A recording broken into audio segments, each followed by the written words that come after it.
Hello everybody, it's me Nate aka Devil Dog, and I'm back with another review. This time I'm doing a PSVR review of Altdeus Beyond Chronos. First of all, before I get started, I want to give a huge shout out to the development team and the publisher of My Dearest Inc. They are the ones that sent me the review copy of this game. Once again, big shout out to them. Now, Altdeus Beyond Chronos was originally released on the Oculus as an exclusive back in December of 2020. Then there was a Steam version, I think, for Vive in February. But as of April 15th of 2021, it is now on PlayStation VR. I'm just getting to do this now, but hey, you know what? I'm not going to complain. It's still a review I'm getting to do to play a game. Now, this game will cost you $29.95 or $30. It might cost you a little bit more depending on what system you get it for, but for the PSVR, its current price point is $30.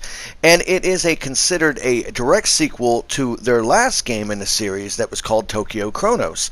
Now, the best way to describe this game, since I really can't say it's a game, it's a virtual reality visual novel that allows multiple branching paths as you go through the story. Now, there are, quote, action scenes in it, but they really always consist of you just using your either move controllers or your DualShock to actually just manipulate your 3D hands to grab and touch things and scan items. That's really about all that you do in this game. Even though you'll be in an action scene where you're fighting one of these enemies, you never move. You never move. Like, whenever your character does move, the screen will go blank for a couple seconds. You'll hear the character walking, and then you'll appear in the next area. So there really is no control to this game other than be able to look around in VR. Now, as for the plot, I'm going to tone it down, make it bare bones, see if this is a kind of virtual novel that you would be interested in or not. But as for the story, it takes place over 300 years in the future, where Earth has been decimated by meteors. So the surviving population now live underground in something known as AT City, and it's a holographic area-filled world that is designed to help the survivors escape the dreaded reality of what they're actually dealing with. And you play as a mech pilot for the military group called Prometheus, and they basically protect the city from meteors that show up.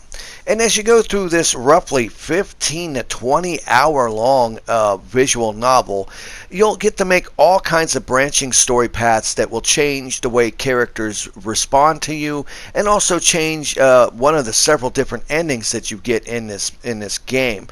And like I said, with multiple endings, this visual, I keep saying game, but it is not a game.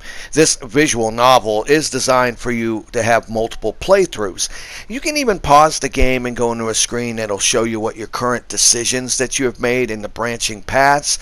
And naturally, it won't show you, certain things until you've reached that part. So you'll see certain areas that be like, you're not allowed to see this yet. This is, so it kind of makes sense.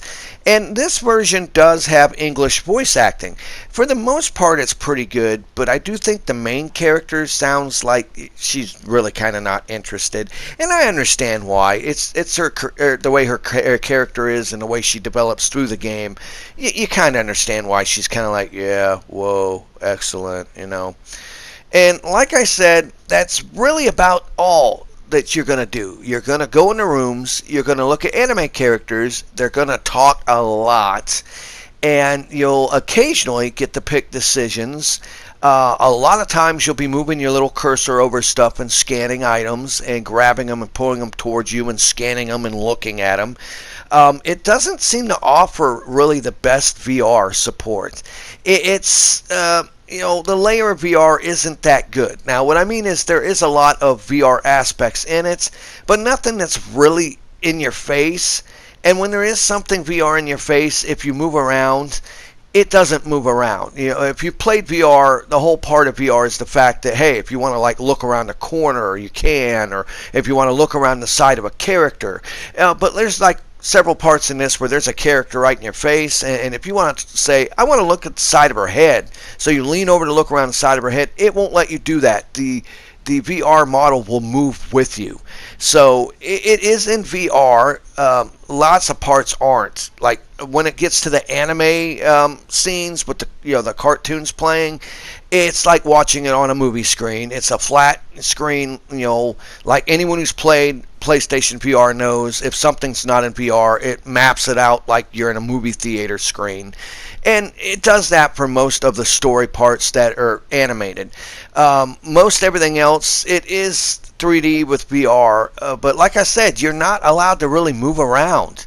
You can look down at yourself and see that you have your disembodied hands that you can actually move with your analog sticks to touch and grab and scan things, but that's really about it. All this virtual novel is you listening to these people making different dialogue choices, looking at items, scanning items, and moving your analog sticks around to have your hands touch buttons.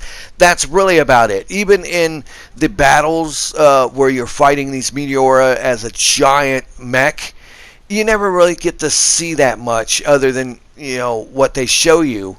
And it just, honestly, it's not that good in VR. Honestly, I could see this being a cell phone game. I don't know if it ever was, and maybe it was better on the other systems like Oculus. But on the PlayStation VR, it's kind of a bland VR title. And I'm not just saying that because I'm not a huge anime fan or anything. I mean, it's got a pretty decent story to it, and I do like the characters. But the actual, quote, gameplay that is in this visual novel is very, very boring. It really is. I mean, it's like tons of reading. I mean, tons of voice acting. I'll give them credit. Everything's voice acted in this. And it does help. It does help sell it. Like you fighting against these Meteoras, and as the story progresses, where you're finding out about your nightmares involving Coco and everything else. I mean, it's a decent story. It's just not something that I can actually sit around and want to play with a VR headset on me for a 10 to 20 hour stint. This, like I said, maybe if it had better VR aspects to it. Because the VR, like I keep saying, this isn't VR, okay? When I play something in VR, I expect, you don't have to have everything in VR, but I expect a experience to where I can look around, I can grab things and touch things and move. Even if it's that terrible, teleportation movement, I would have less of a problem with this virtual novel if it actually allowed me to have that teleportation movement. But it doesn't even have that. It is literally watching VR stuff on the screen, watching it with slight interactivity of moving around and touching things. And that's all this thing has to it. It does have great visuals. I love the characters and the art style. I love the little anime sequences they have. The story is decent, and it is very long, and it does give you trophies and have a decent amount of replayability to see the multiple endings. However, I just don't think that this is good as a VR title. They don't do enough of the VR bells and whistles to make it really feel like this warrants a $30 price tag. I'm sorry, My Dearest Incorporated.